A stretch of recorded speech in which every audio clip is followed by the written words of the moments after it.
She was 8 months pregnant when her husband looked her in the eyes and said, "You don't look like the wife of someone in my position." 3 days later, he changed the locks.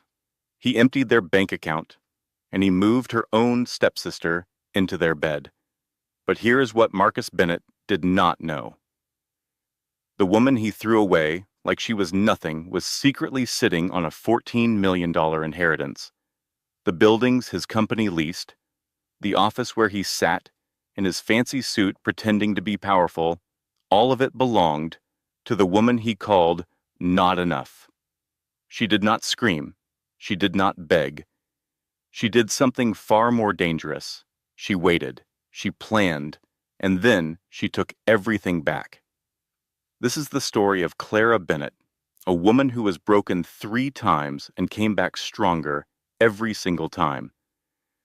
But what happened at the very end, the final letter from her dead grandmother, nobody saw that coming. Not even Clara. Stay until the end. You will not regret it. Here is the truth this story teaches us. Your value is never determined by someone who lacks the ability to see it. The people who leave you during your hardest chapter do not deserve a seat in your greatest one. Real wealth is not money, status, or appearance. It is loyalty, character, and the courage to rebuild when everything falls apart.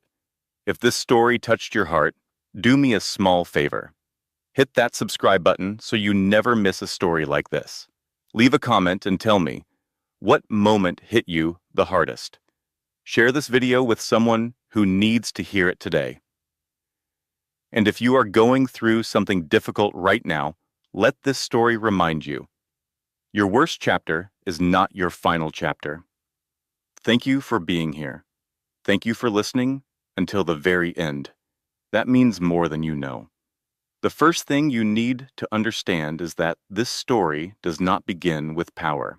It begins with a pregnant woman standing barefoot in a hospital parking lot at 2 in the morning. Her name was Clara Bennett. She was 8 months pregnant. Her hospital gown was thin against the February air, and her lip was bleeding where she had bitten it too hard, trying not to cry. Her phone lay shattered on the asphalt beside her left foot. She had dropped it when her hands started shaking. She was using a stranger's phone now, a night shift nurse who had seen her wandering the hallway and asked if she was okay. Clara was not okay. She had not been okay for a long time, but tonight was the first time she admitted it out loud. Her voice trembled as she spoke into the phone. He changed the locks. He emptied the account. And my own sister is sleeping in my bed. I am 8 months pregnant, standing in a parking lot, and I have nowhere to go. She paused. Her breath came out in a thin, white cloud. But what my husband does not know is that everything he thinks he owns actually belongs to me.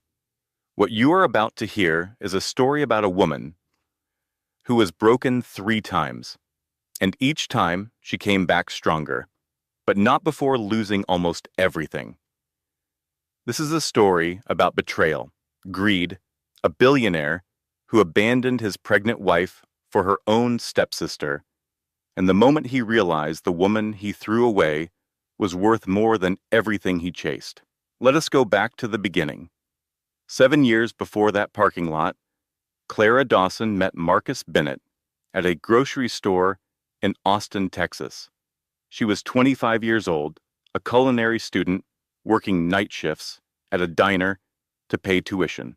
He was 28, an entry-level contractor at a small construction firm buying the cheapest pasta on the shelf because payday was still 3 days away. She noticed him first, not because he was handsome, though he was. She noticed him because he was counting coins in the checkout line, and the woman behind him was sighing loudly. And Marcus did not flinch. He just kept counting. Calm, steady, unbothered by judgment. Clara stepped forward and paid the difference. It was $3 $3.47. He looked at her, startled. You did not have to do that, she smiled. I know. But you looked like you were having a long week. He laughed. It has been a long year. They talked in the parking lot for 40 minutes. He told her about growing up poor in rural Georgia, about his mother who cleaned houses until her knees gave out, about his dream of building something real in the construction industry. She told him about her grandmother, who raised her after her mother died, about learning to bake bread at 6 years old, about the small bakery she wanted to open someday. By the end of that conversation, something had clicked. Not fireworks. Something quieter. Recognition. Two people who understood struggle and chose to keep moving anyway. They married 2 years later in a small ceremony at the county courthouse. Clara wore a white sundress she found at a thrift store. Marcus wore his only suit. Denise, Clara's best friend from college, served as maid of honor and unofficial photographer using her phone. The first years were lean. Their apartment was small. The air conditioning broke every summer. They argued about money the way every young couple does when there is not enough of it. But Clara never complained about the struggle itself. She complained when Marcus left wet towels on the bed. She complained when he forgot to buy milk. She never once complained about being poor. She opened her bakery 3 years into the marriage. Clara's sweet spot, a tiny rented kitchen space in East Austin where she baked pastries, cakes, and her grandmother's famous pecan pie. The business grew slowly but steadily. Local restaurants began ordering from her. A food blogger featured her cinnamon rolls and called them life-changing. Revenue was modest, but it was hers. Marcus, meanwhile, was climbing. He moved from contractor to site manager to project lead. His work ethic was undeniable. He understood construction timelines better than men with twice his experience. When Pinnacle Construction, one of the largest real estate development firms in Texas, offered him a position as senior project manager, Clara celebrated by baking him a 3-layer chocolate cake with the words, "My husband the big shot," written in frosting.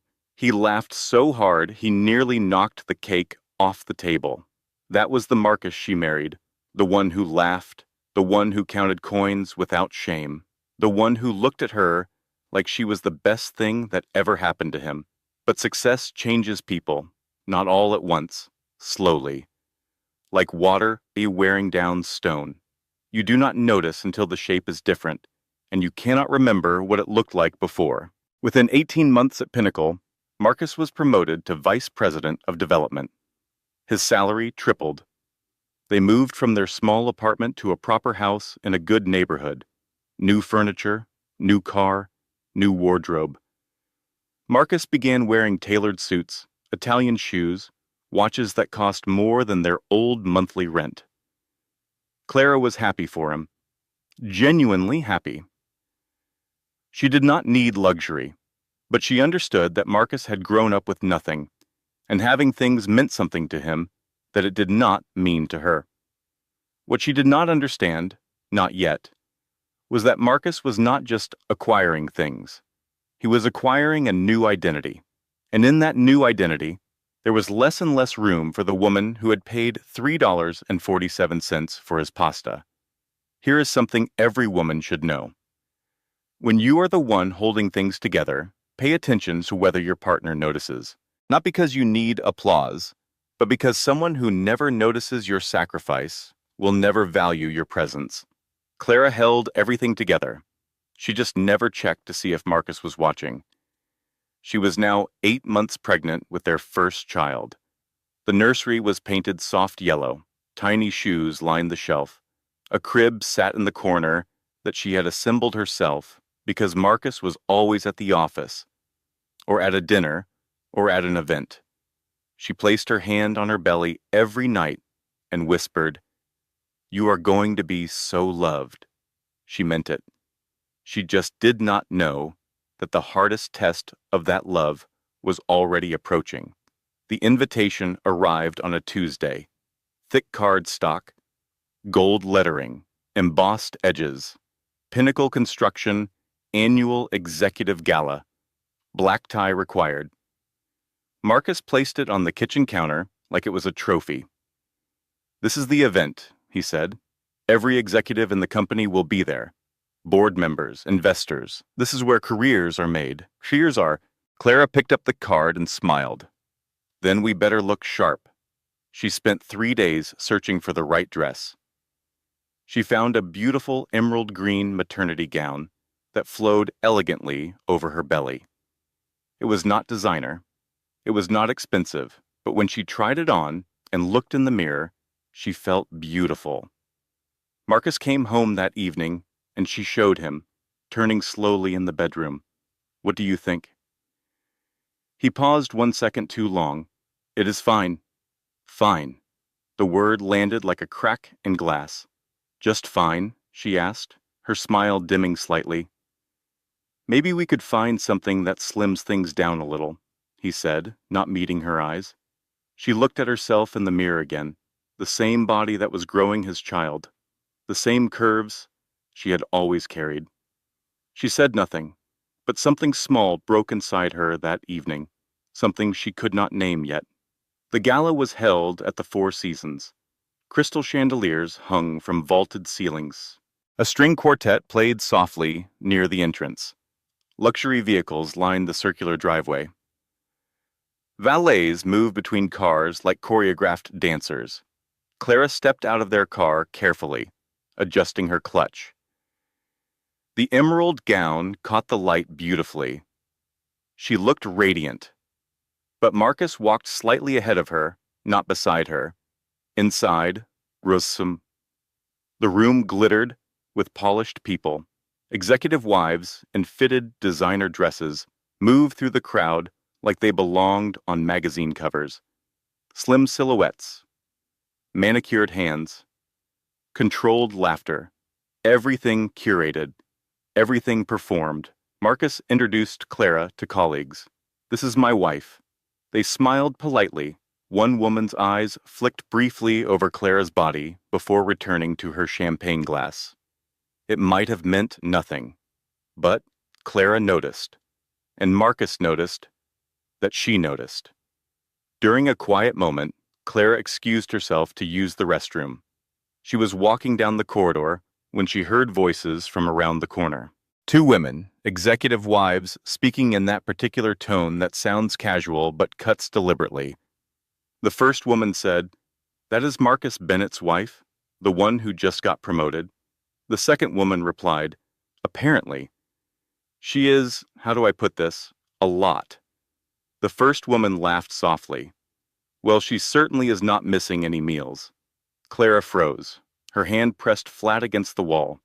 She stood there for 10 seconds, 15, 20. Then she straightened her spine, walked past them without a word, returned to the table, and sat down. She did not eat for the rest of the evening. She did not laugh. She responded to questions politely but briefly. Marcus glanced at her several times with an expression she had never seen before. Not concern, evaluation. If you have ever stood in a room full of people and felt completely invisible and completely exposed at the same time, that is not your body failing you. That is the environment telling you it was not built for real women. A room that makes you shrink is not a room worth entering. The drive home was silent until the highway. Marcus spoke first. "Clara, I need you to understand something. The way you present yourself reflects on me now. People at my level, their wives look a certain way." Clara stared at the road ahead. "And what way is that? Put together. Polished. You know what I mean?" Her voice was barely a whisper. "You mean thin." He did not deny it. She turned toward the window and placed her hand on her belly, where their baby kicked softly, oblivious to the fracture forming between its parents. She said one sentence, "I am growing your child inside my body." He said nothing, and his silence said everything. Janine Holloway arrived in their lives the way poison enters a body, slowly, pleasantly, And by the time you feel it, the damage is already done. She was Clara's stepsister, not by blood, but by marriage. Clara's father had remarried when Clara was 12, and Janine's mother brought her into the family like a package deal. They were never close. Janine was 4 years younger, always watching, always comparing, always keeping score in a game Clara did not know they were playing. Growing up, Clara's grandmother had been the family's quiet pillar of strength. She owned property, not flashy wealth, but real, solid brick-and-mortar assets accumulated over 40 years of discipline. When she died, she left everything to Clara, not to Clara's father, not to Clara's stepmother, and certainly not to Janine. This created a wound that Janine never let heal. Her mother had contested the will and lost. The resentment calcified into something sharp and patient, something Janine carried into adulthood like a weapon she was waiting to use. But Clara did not know any of this. She only knew that Janine was her stepsister, that they exchanged birthday texts and saw each other at holidays, and that Janine had become an Instagram influencer with 200,000 followers and almost no real income. The family dinner happened on a Saturday evening. Clara cooked. She always cooked when family visited, because food was her language of love. Roasted chicken, garlic mashed potatoes, her grandmother's cornbread. Janine arrived in a white jumpsuit that fit like it was painted on. Her hair was styled. Her makeup was flawless. She carried a bottle of wine that cost more than she could afford and presented it like a gift from royalty. Marcus opened the door, and Janine smiled at him with the kind of warmth that has nothing to do with family. "Marcus Bennett, look at you. I have been hearing about your promotion. Big man now," he chuckled. "Just working hard." She looked him up and down. It shows. Denise was also there that evening. Clara's best friend since college, a loud, brilliant, fiercely loyal divorce attorney who had a gift for reading people the way most people read menus. Denise watched Janine lean into Marcus during conversation, touching his arm, laughing at every joke, angling her body toward him like a compass pointing north. She leaned toward Clara and whispered, "If your sister touches your husband's arm one more time, I am going to accidentally spill this entire pot of chili on her white jumpsuit." Clara smiled weakly. "She is just friendly." Denise stared at her. "Girl, friendly is waving from across the street. That woman is conducting a job interview." Clara dismissed it. She wanted to believe the best. She always wanted to believe the best.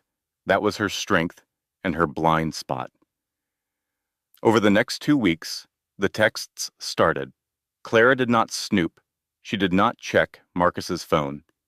She simply saw it one night when he left it face up on the kitchen counter while he showered. A notification from Janine. A selfie with the message, trying a new look. "What do you think?" Clara's stomach tightened. She picked up the phone and scrolled. Not deep. She did not need to go deep. The conversation was short but intimate. Heart emojis from Marcus. Late-night exchanges Clara was never told about. Nothing explicitly sexual, but the emotional boundary had already been crossed. When Marcus came out of the shower, Clara was sitting on the bed, holding his phone. "What is this?" she asked quietly. He froze. Then his face hardened. "It is nothing. It does not look like nothing. She is your sister. She is an adult. We are just talking. She is my stepsister, and she does not talk to you like a brother." He grabbed the phone from her hand. "You are invading my privacy." "Privacy?" Clara repeated. The word tasted wrong in her mouth. "Stop being dramatic," Marcus said. Dramatic, as if betrayal were theater.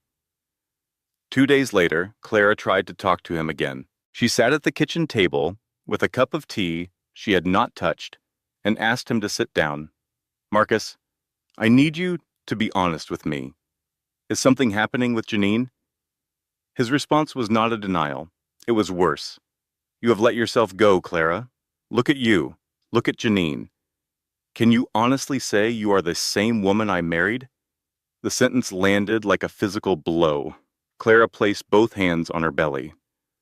I am better. I am carrying your child. That is not what I am talking about, and you know it. She stared at him, searching for the man she married, the one who counted coins without shame, the one who looked at her like she was enough. That man was gone. In his place sat someone she did not recognize. The first peak of despair arrived not as a single blow, but as 3 strikes in rapid succession. Strike 1. Marcus announced he wanted a separation. Not after the baby was born, not after they tried counseling. Now, while she was 8 months pregnant. Strike 2. Clara discovered that Janine had been staying at a hotel downtown, a hotel Marcus had been paying for with their joint account. This was not spontaneous. This had been planned for weeks. Strike 3. A courier arrived with legal documents, separation paperwork, drafted by Marcus's attorney, filed the previous week. He had been preparing to leave her while she was painting the nursery yellow and folding tiny onesies. Clara sat alone in the nursery that evening, the room she had decorated by hand. The crib she had assembled alone because Marcus was always too busy, the tiny shoes on the shelf, the soft blanket her grandmother had quilted years ago. She held the separation papers in her hands and read them twice. Then she folded them neatly, placed them on the changing table, and cried. Not softly, not delicately. Deep, body-shaking sobs that echoed through the empty house. If you are ever served papers while pregnant, do not sign anything immediately. Do not leave your home voluntarily. Call an attorney before you call your mother. Your emotions are valid, but your legal rights need protection first. Clara did not know that yet, but she would learn. She would learn everything the hard way, and she would learn it fast. The contractions started at 3 in the morning on a Wednesday, 4 weeks early. Clara woke to a tightening across her abdomen that stole her breath. She reached for Marcus instinctively, but his side of the bed was cold. He had not come home that night. She already knew where he was. She called him. Voicemail. She called again. Voicemail. She sent a text. Marcus, I am in labor. Please come. No response. She drove herself to St. David's Medical Center. The February air was sharp through the car window she kept cracked open because the pain made her nauseous. Every red light felt like an eternity. She gripped the steering wheel with one hand and held her belly with the other, whispering to the baby, "We are going to be okay. Just hold on for Mama." At the hospital, the admitting nurse took one look at her face and brought a wheelchair immediately. Is anyone with you? Clara shook her head. Dr. Simmons arrived within the hour. He was calm, thorough, and precise, the kind of doctor who made you feel safe simply by being in the room. He examined Clara and spoke directly. You are dilated to 6 centimeters. The baby's heart rate is slightly elevated, likely stress-related. We are going to monitor closely, but I want you to know that early deliveries at 36 weeks generally have excellent outcomes. You are going to meet your daughter today. Daughter. Claire had wanted to keep the gender a surprise, but in that moment, the word felt like a gift. Denise arrived 19 minutes later, still in pajama pants, hair wrapped in a silk scarf, carrying a bag she had clearly thrown together in darkness. Where's your husband? Denise demanded. Clara looked at her through the haze of pain.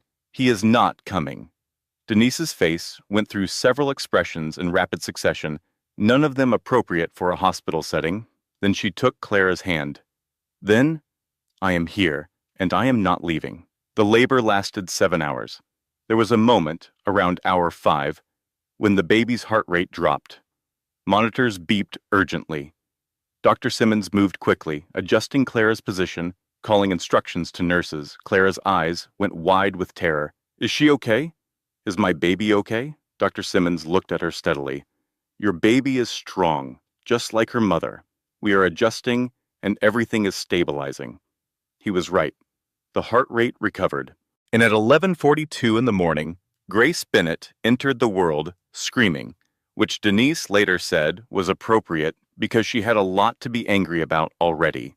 Clara held her daughter against her chest and felt the entire world narrow to a single point. This tiny face, these tiny fingers wrapped around her thumb.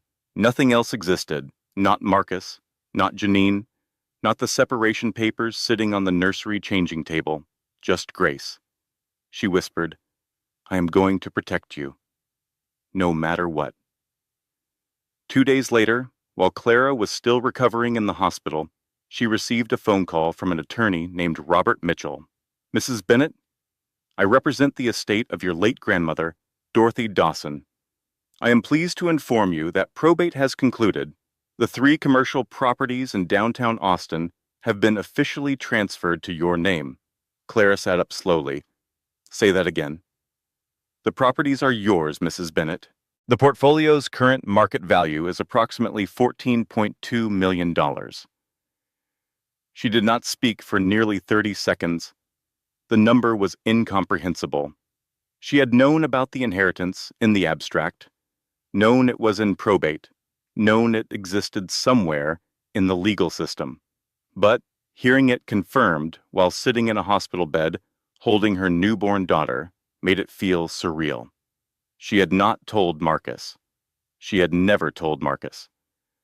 Her grandmother's attorney had advised discretion during probate, and Clara had simply never found the right moment.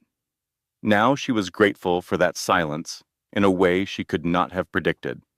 She thought, I have my baby. I have my inheritance. I do not need him. I am going to be okay.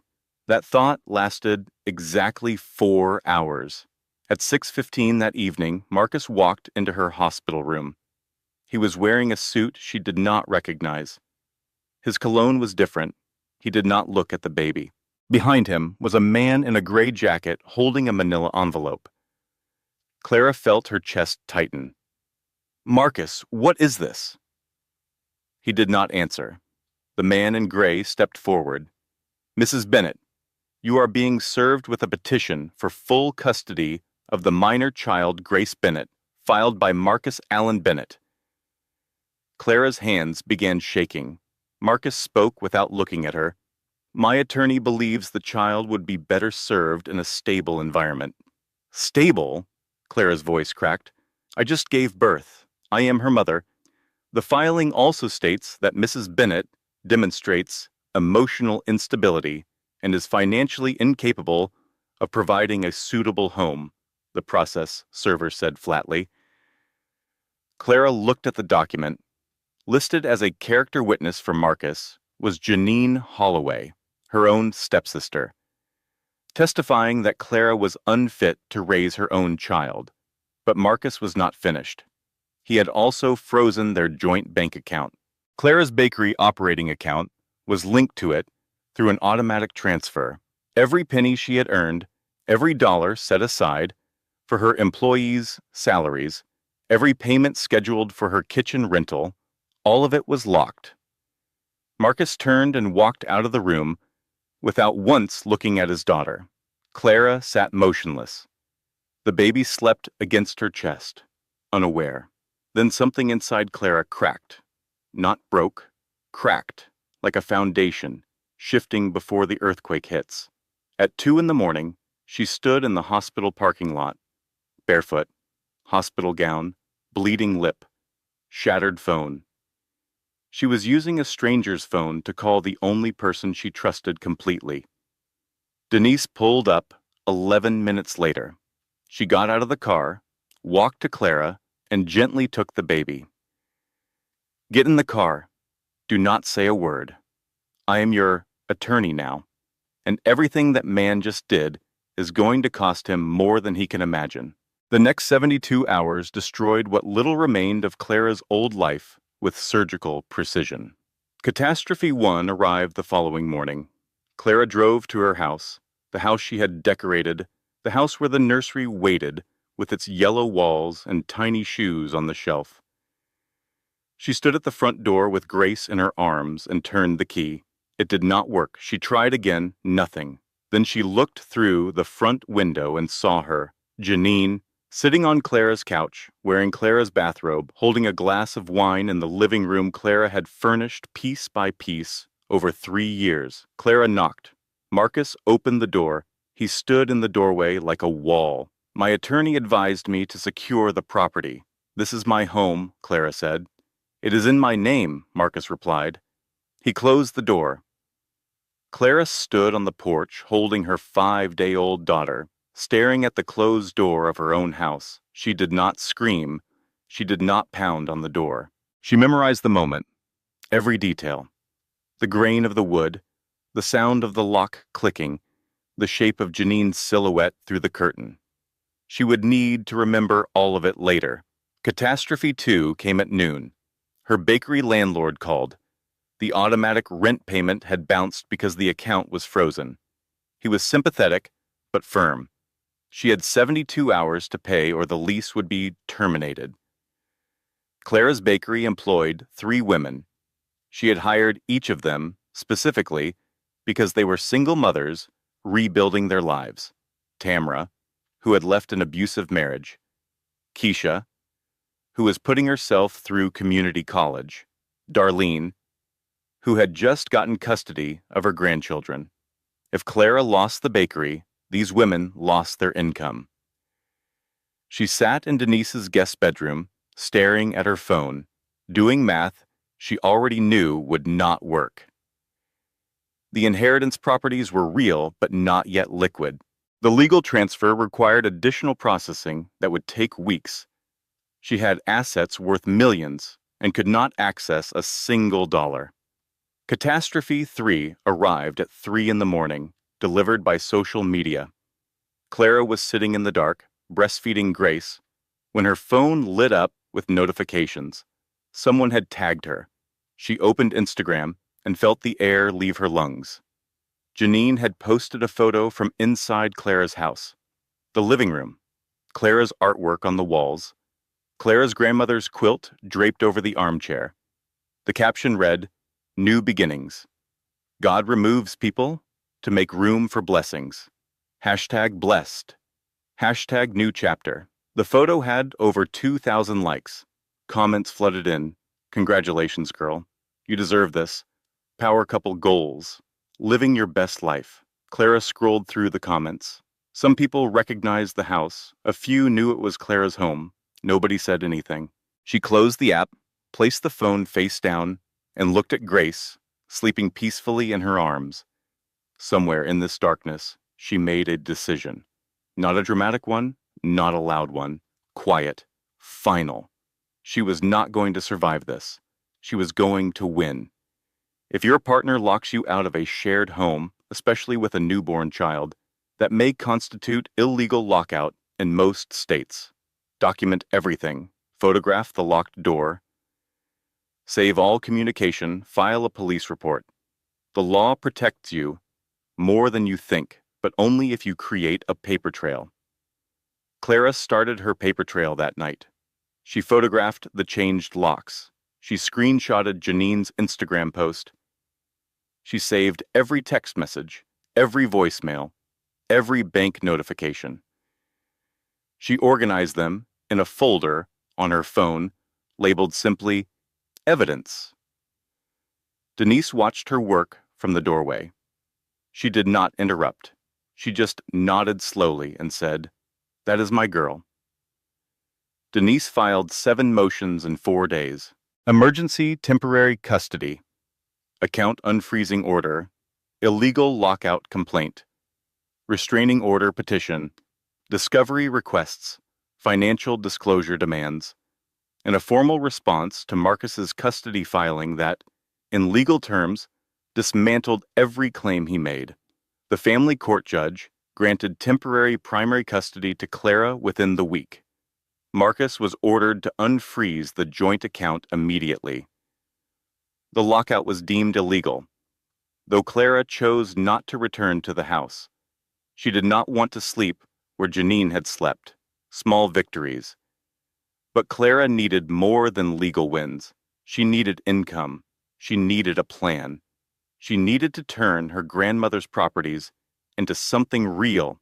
That is how she met Judge Richard Kessler. Kessler was 62 years old, retired federal judge, widower.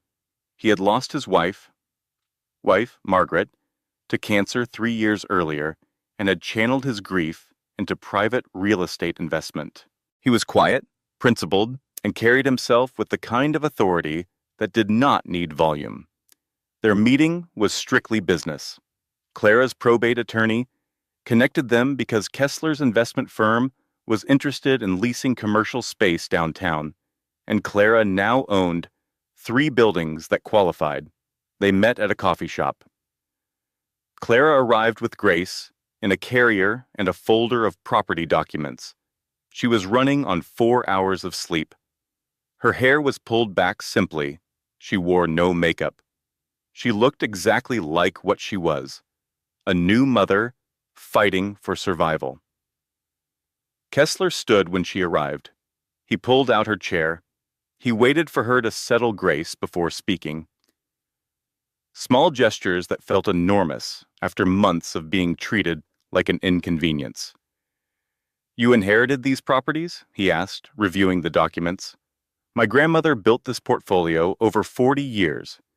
She started with a single duplex she bought with money from a cleaning business." Kessler paused and looked at her over his reading glasses. "That is remarkable. She was a remarkable woman. And your husband does not know about this?" Clara hesitated. "Number. And for the first time, I am grateful for that." Kessler studied her for a moment, not evaluating, understanding. He had spent 30 years reading people from the bench. He could see strength even when it was exhausted. They toured the properties the following week. At the largest building, a 3-story commercial space on Congress Avenue, the building manager blocked their path. "Ma'am, this is a restricted area." Clara straightened. "I own this building." The building manager looked her up and down with the particular skepticism reserved for women who do not look like what people expect wealth to look like. "You?" he said. Kessler stepped forward with quiet authority. "The lady said she owns the building. I would start adjusting your tone." The building manager's face rearranged itself quickly. Clara suppressed a smile. It was the first time in months something had felt close to normal. Things began moving. Denise won motion after motion in court. Clara's bakery reopened with emergency funds from the unfrozen account. Her 3 employees returned. The inheritance properties began generating rental income through existing tenants. Clara moved into a furnished apartment near downtown using her first month's revenue. She stood in the empty living room the first night, Grace sleeping in the portable crib beside her. The apartment was modest, clean, quiet, hers. She thought, "I am going to be okay." That thought, once again, was premature. Tony Reeves was Marcus's best friend and the chief financial officer at Pinnacle Construction. He had been at their wedding. He had been at the baby shower Clara organized for herself because Marcus was too busy. She had trusted him the way you trust the people your husband brings into your life. She should not have. Tony had been feeding information to Janine for months. Phone records, financial details, legal strategies he overheard Marcus discussing. And Janine, who had been searching for leverage since the divorce began, had finally found it. She discovered that Clara owned the inherited properties. Within 48 hours, Marcus's attorney filed an aggressive counter-motion. The claim was bold and devastating. The properties, Marcus argued, were marital assets. They were acquired during the marriage. Therefore, they were subject to division. Clara received the filing at the bakery. She was in the back kitchen, flour on her hands. Grace's baby monitor on the counter beside a tray of cooling cinnamon rolls. She read the document twice. "He wants my grandmother's buildings," she said aloud to the empty kitchen. She sat on the floor, back against the wall, flour dusting her apron. The monitor crackled softly with Grace's breathing. "He wants everything," she whispered. "He wants to take everything." Denise was furious. Not the dramatic kind, the dangerous kind. The kind where her voice gets quieter and her sentences get shorter. She sat across from Clara at her law office. The filing spread between them. Under Texas law, inherited property is separate property. He has no claim. Clara exhaled. "So we are safe?" Denise held up a hand. "His attorney is arguing commingling. If you used any marital funds to maintain those properties, pay taxes, cover insurance, anything, they will argue the assets became shared." Clara's stomach dropped. "I paid property taxes with our joint account. Just once?" The probate attorney told me it was fine. Denise closed her eyes briefly. "That is what they are going to target. Can they win?" Denise looked at her directly. "They should not. But courts are unpredictable, and Marcus has hired Graham and Associates. They are expensive, aggressive, and very good at making noise. What do? We make louder noise," Denise said. "And we find everything they are hiding. Because people who fight this dirty always have something to hide." She was right. Discovery in divorce proceedings is a process where both sides are required to disclose financial information. Denise hired a forensic accountant, a meticulous woman named Catherine Webb, who could trace money the way a bloodhound traces scent. Within 2 weeks, Catherine found it. She presented her findings to Clara and Denise in a conference room stacked with printed spreadsheets. "Your husband has been siphoning funds from Pinnacle Construction," Catherine said calmly. "The transfers are disguised as miscellaneous project expenses, but they route to personal accounts. The total over 14 months is approximately $480,000. Clara stared at the numbers. "He has been stealing from his own company?" Catherine nodded. "Dubai hotel suites, designer purchases, a leased Porsche, all traceable." Denise leaned back in her chair. "Your husband is not just a cheater. He is a thief." "Can we use this?" Clara asked. Denise smiled for the first time in weeks. "Honey, I am not just going to use it. I am going to frame it and hang it in the courtroom." But the revelations did not stop there. Denise subpoenaed phone records as part of the custody dispute. What she found changed everything. Janine's phone records showed internet searches dating back over a year before she reconnected with Marcus. Search terms included inherited property, Texas divorce law, marital asset commingling definition, how to claim spouse inherited property. She had researched Clara's inheritance before she ever flirted with Marcus, before the first text, before the first selfie, before the family dinner. The entire seduction had been calculated from the beginning. Clara sat in Denise's office, staring at the printed search history. "She did not steal my husband because she wanted him. She stole my husband because she wanted my grandmother's buildings." Denise shook her head slowly. "And that right there is what we call premeditated gold digging with a side of family betrayal." The third revelation came last and hit hardest. Tony Reeves, the informant, the man who fed Clara's private financial information to Janine, was not just a disloyal friend. Phone records and hotel receipts prove that Tony and Janine had been in a romantic relationship for over a year. Janine had been playing Marcus and Tony simultaneously. She used Marcus for the legal claim to Clara's properties. She used Tony for insider financial information. Neither man knew about the other. Clara looked at the evidence spread across the conference table. 3 layers of betrayal. Her husband, her stepsister, and her husband's best friend, all conspiring, each for their own reasons, to take what her grandmother spent 40 years building. She was quiet for a long time. Then she said, "When do we go to court?" Denise gathered the files. "Soon. And when we do, they will not know what hit them." But before the courtroom battle, life delivered one more crushing blow. Because hardship does not wait for a convenient time. It piles on.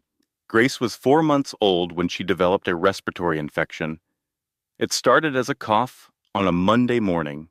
By Wednesday evening, her breathing was labored and her tiny chest was retracting with each inhale. Clara rushed to the emergency room at 10:30 at night, alone. She carried Grace against her chest, wrapped in the softest blanket she owned, whispering, "Mama is here. Mama is right here." The ER was crowded. Fluorescent lights buzzed overhead. A television in the waiting area played a late-night talk show that nobody was watching. Clara held Grace tightly and waited. Dr. Simmons was not on duty, but the pediatric team was thorough. They admitted Grace immediately. Oxygen monitoring. IV fluids. The diagnosis was bronchiolitis, common in infants, treatable, but terrifying for a mother who had already lost so much. Clara sat beside the hospital crib all night. She held Grace's hand through the railing. She counted every breath. She prayed in a way she had not prayed since childhood, not formally, just raw, desperate whispers aimed at the ceiling. "Please, not her. Take anything else from me. Not her." At 7 the next morning, while Claire was still in the pediatric ward, running on no sleep and vending machine coffee, Marcus arrived. For one moment, Claire's heart lifted. He came to see his daughter. But Marcus was not there for Grace.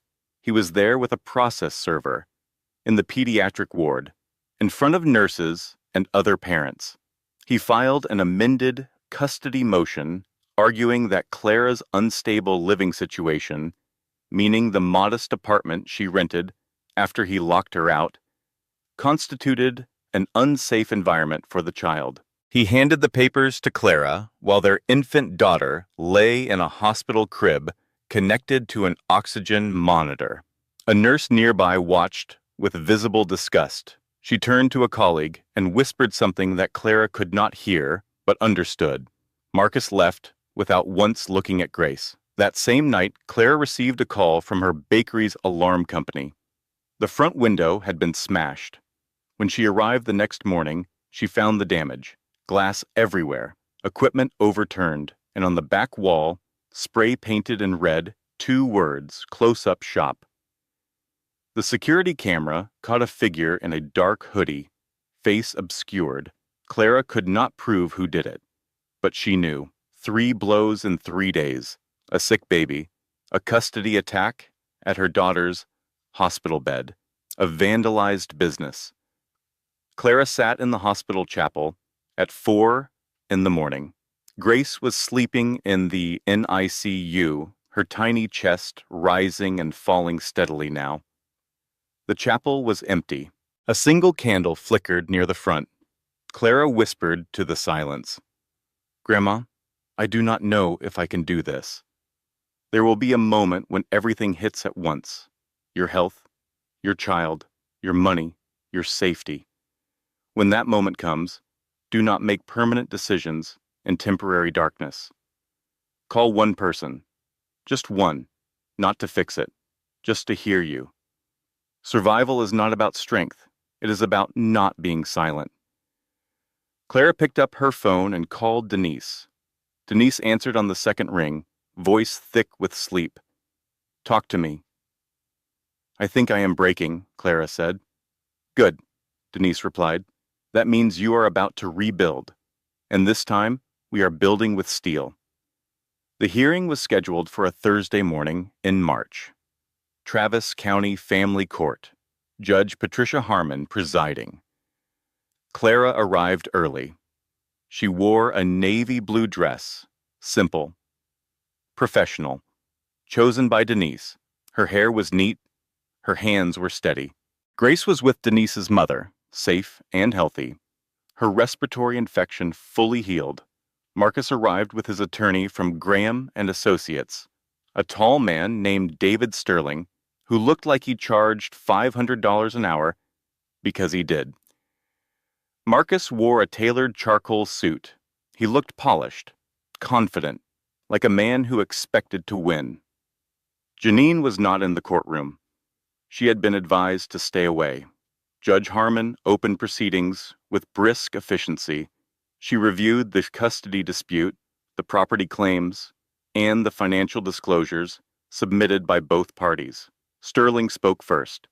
He painted Marcus as a dedicated professional, a rising executive, a man of means who could provide a stable, affluent home for his daughter. He described Clara as emotionally volatile, financially dependent, and living in a substandard apartment. Denise listened without interrupting. She took notes. She waited. When it was her turn, Denise stood slowly. She buttoned her blazer. She placed a flash drive on the evidence table. "Your Honor," she began, "opposing counsel has described my client as financially incapable and emotionally unstable. I would like to present what financial capability and emotional stability actually look like, starting with the petitioner himself." She projected the forensic accounting report, line by line, date by date, transfer by transfer. This is a record of unauthorized transfers from Pinnacle Construction's project accounts to Mr. Bennett's personal accounts. The total over 14 months is $480,000. The courtroom went quiet. Sterling objected. "Your Honor, this is irrelevant to custody proceedings." Judge Harmon raised an eyebrow. "Financial integrity is directly relevant to a parent's fitness assessment." Overruled. Continue? Denise continued. She showed the Dubai hotel charges, the Cartier bracelet purchased for Janine, the Porsche lease, all funded with embezzled corporate funds. "The only thing this man built during this marriage," Denise said, looking directly at Marcus, "was a fraud case." Marcus's face drained.